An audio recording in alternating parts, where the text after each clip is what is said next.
The idea of this work is as my work for the last 24 years. So I'm a therapist. For those of you who don't know me personally, I was a trained clinical psychologist and I worked in the field for a long time. I have worked therapeutically for 24 years. Somewhere along the line, I got interested in Indian philosophy and meditation, and that really changed my approach to why we suffer as human beings and why we get anxious, why we get depressed, what's really going on in our mind. All of us want things. What are they going to do for us to feel good and happy, to feel better in some way?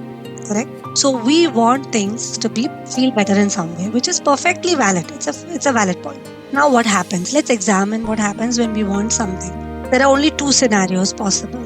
Scenario one is we get it. Scenario two is we don't get it. If we get it, how long does the kick last?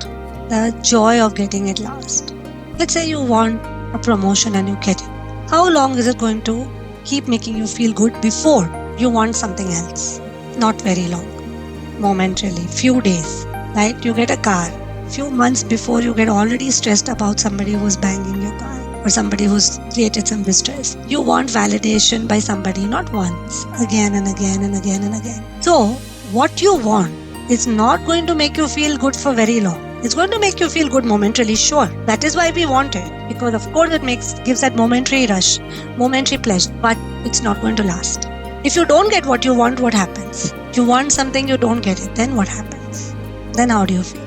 What happens? What do you do? What do you feel? What goes on? Let's contemplate, because I want this to be very applicable to each of our experiences. I don't want this to be divorced from our experiences. Let's contemplate. Yeah, we feel sad, we feel disappointed, we feel distressed. What do we do then? We don't get what we want. What do? We get restless, and then what do? We start overthinking. We start doubting ourselves. Am I not enough?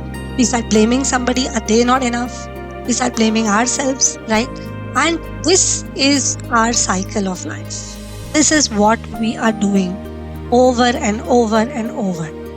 Wanting something, if it's over, wanting something else, wanting more of the same thing. And if it is not coming our way, spending copious amounts of time thinking, planning to achieve it, worrying what will happen if we don't achieve it, thinking, planning, incessantly obsessed with that. This is your attractive gift of pleasure.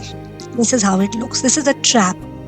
It looks pleasant, but in its wake, it brings two things. Either disappointment and sadness if you don't get it, unhappiness, or it brings chasing, thinking, wanting more, wanting something. Because by nature, it does not last. By nature, it has been designed in such a way in the human brain that it does not last. And the next thing is wanted.